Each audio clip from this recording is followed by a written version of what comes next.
Dallas Cooper Flag, yung tinuturing na next big thing sa NBA.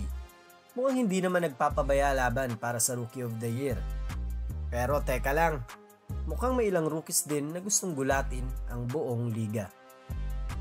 Si Flag galing sa Duke at naging consensus number 1 pick ng Dallas Mavericks. Pero alam mo yung pressure, matindi. Kasi galing pa yung trade na ikinagagalit ng mga Mavs fans. Goodbye Luka, hello Flag. Kaya sa bawat laro niya, parang audition. Hindi lang para sa fans, kundi para sa buong liga. Pero ngayong linggo, may mga rookies na biglang umaarangkada. Para sa first week ng NBA season, sa debut ng Kia Rookie Ladder, si Flag hindi pa nga number 1, nasa ika-4 lang siya. Bakit kamo? Kasi may mga bagong pangalan na nag-iingay. Si BJ Edgecomb ng Sixers, grabe ang start, averaging 40 minutes per game. Ibig sabihin siya ang pinakaginagamit na rookie sa buong liga.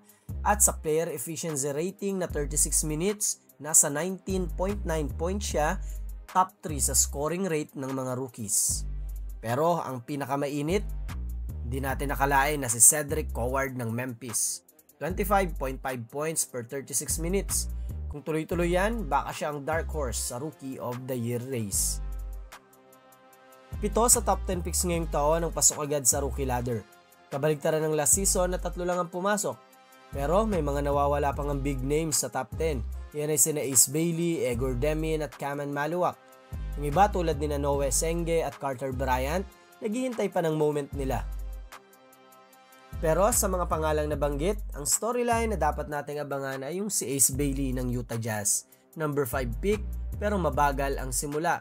Medyo bugbog ng knee tendinitis at malamig ang shooting. 3 of 19 sa field at 1 out of 12 sa loob pa nga ng arc. Medyo nakalulungkot dahil maganda ang simula nito sa preseason. Siguro may kasamang pagod. Pero kung may matututuhan tayo sa mga rookies before him, gaya ni Collier at Filipowski, minsan kailangan mo lang ng oras bago tuluyang mag-init at sumabog. Kaya kahit pang-4 sa Rookie Ladder ay mukhang si Cooper Flag pa rin ang front runner at fan favorite. Kaya nga magiging madugo talaga ang laban para sa Rookie of the Year. Pero ang tanong, hanggang kailan niya kayang hawakan ng trono?